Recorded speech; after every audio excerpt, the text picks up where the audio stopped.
सर्वांना नमस्कार. फक्त शिक्षण या यूट्यूब चॅनलवर आपल्या सगळ्यांचे स्वागत. मित्रांनो, इयत्ता 9वी प्रथम घटक चाचणी विषय इतिहास व नागरिकशास्त्र 2022 ची प्रथम घटक चाचणी आपण या व्हिडिओमध्ये बघणार आहोत. तत्पूर्वी माझी आपणास नम्र विनंती आहे की माझ्या फक्त शिक्षण यूट्यूब चॅनलला जर सबस्क्राइब केलं नसेल तर सबस्क्राइब करा, नोटिफिकेशन ऑन करा, म्हणजे माझे नवनवीन व्हिडिओ तुम्हाला सहज मिळत जातील. तर चला बघूया आपण इयत्ता 9वी ची प्रथम घटक चाचणी विषय इतिहास व नागरिकशास्त्र. वेळ आहे 1 तास आणि एकूण गुण आहे 20. तर सुरुवात करूया मित्रांनो. प्रश्न पहिला आहे त्यामध्ये दिलेल्या पर्यायापैकी योग्य पर्याय निवडून लिहा. दिलेल्या पर्यायापैकी योग्य पर्याय निवडून लिहा. यामध्ये नंबर 1 भौतिक साधनांमध्ये डॅश डॅशचा समावेश होत नाही. प्रश्न नीट समजून घ्या, होत नाही म्हटलेला आहे. पर्याय नाणी, अलंकार, इमारत आणि मणी. तर याच्यामध्ये भौतिक साधनाचा समावेश मित्रांनो मणीचा होत नाही, म्हणून ड पर्याय बरोबर आहे. 20 कलमी कार्यक्रमाची टिंबटिंब यांनी घोषणा केली. 20 कलमी कार्यक्रमाची घोषणा पंडित नेहरू, लाल बहादूर शास्त्री, इंदिरा गांधी की पी.व्ही. नरसिंहराव. तर 20 कलमी कार्यक्रमाची घोषणा मित्रांनो इंदिरा गांधी यांनी केली. त्यानंतर पुढे जाऊया. ब आहे पहिल्यामधला पुढीलपैकी चुकीची जोडी ओळखून लिहा. व्यक्ती आणि विशेष. जाल कपूर, कुपर, टपाल तिकीट अभ्यासक, कुसुमाग्रज कवी, अण्णाभाऊ साठे लोकशाहीर आणि अमर शेख चित्रसंग्राहक.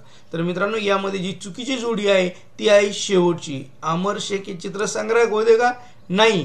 तर ते कोण होते? ते शाहीर होते अमर शेख, म्हणून चुकीची जोडी ही शेवटची. त्यानंतर दुसरा आहे चुकीची जोडी ओळखा. कावसजी दावर पोलाद कारखाना, डॉक्टर दत्ता सामंत गिरणी कामगाराचे नेतृत्व, नामे लोखंडे गिरणी कामगारांना सुटी, नारायण सुर्वे कविताद्वारे श्रमिकांचे जीवनांचे दर्शन. आणि यामध्ये चुकीची जोडी आहे मित्रांनो नंबर 1 ची कावसजी दावर पोलाद कारखाना ही चुकीची जोडी आहे. पुढे आहे दुसरा प्रश्न. पुढील संकल्पना चित्र पूर्ण करा. 2 संकल्पना चित्र आहे, ते पूर्ण करायचे 2-2 मार्काला आहे. बघा, पंचवार्षिक योजना, कालावधी आणि उद्दिष्ट हे दिलेलं आहे आपल्याला. इथं पहिली पंचवार्षिक योजना दिली, तिचं वर्ष लिहायचं आहे आणि तिचा विषय उद्दिष्ट होते शेती आणि सामाजिक विकास. दुसरी पूर्ण दिली, तिसरीचं वर्ष लिहायचं आहे, चौथीचं देखील ही चौथी आहे हे आपल्याला इथं लिहायचं आहे. आणि त्यानंतर 5वी तिचं वर्ष आणि तिचं उद्दिष्ट लिहायचं आहे. तर बघा या पद्धतीने लिहिता येईल आपल्याला. पहिली 1951 ते 1956 शेती आणि सामाजिक विकास, दुसरी दिलेली आहे इथं. तिसरी 1966 ते 1969 विषमतेचे निर्मूलन, रोजगार संधी विस्तार, राष्ट्रीय उत्पन्नात वाढ. ही अर्थात चौथी आहे. 1969ला तिसरी संपली म्हणजे चौथी सुरू झाली. आणि 5वी 1974 ते 1979 गरिबी दूर करणे, आर्थिकदृष्ट्या स्वावलंबी बनवणे हे तिचं उद्दिष्ट होतं. हे आपल्याला लिहायचं होतं, हे आपण इथं लिहिलेलं आहे. या पद्धतीने संकल्पचित्र पूर्ण केलंय. पुढचं संकल्पचित्र आहे इतिहासाची लिखित साधने लिहायची. 4 साधने लिहायची आपल्याला ह्या संकल्पचित्रामध्ये. तर ती असं कमी असं लिहिता येतील. ग्रंथ, नियतकालिके, रोजनिशी आणि वृत्तपत्रे. या पद्धतीने आपल्याला ही लिखित साधने इतिहासाची लिहिता येईल. पुढे जाऊया. पुढील संकल्प स्पष्ट करा. संकल्पना 2 गुणांसाठी टपाल तिकिटे. टपाल तिकिटे स्वतः काहीही बोलत नसली तरी इतिहासकार त्यांना बोलके करतो. भारत स्वतंत्र झाल्यापासून ते आजतागायत टपाल तिकिटामध्ये विविध बदल घडून आले आहेत. तिकिटांच्या आकारावरील वैविध्य, विषयावरील नाविन्य, रंगसंगती यामुळे टपाल तिकिटे आपणास बदलत्या काळाविषयी सांगत असतात. टपाल खाते राजकीय नेत्यावर, फुलावर, प्राणी पक्षावर, एखाद्या घटनेवर, एखाद्या घटनेचे रौप्य, सुवर्ण महोत्सव, अमृत महोत्सव, शतक, द्विशतक, त्रिशतक पूर्तीनिमित्त तिकीट काढतो. तो इतिहासाचा मौल्यवान ठेवा असतो. टपाल तिकीट इतिहासात खूप महत्त्वाचं स्थान आहे. पुढील विधाने सकारण स्पष्ट करा. कोणतंही 1-2 मार्कासाठी आहे. मोरारजी देसाई यांचे सरकार अल्पकाळच टिकले. आपल्याला कारण द्यायचंय सकारण. तर काय कारण आहे?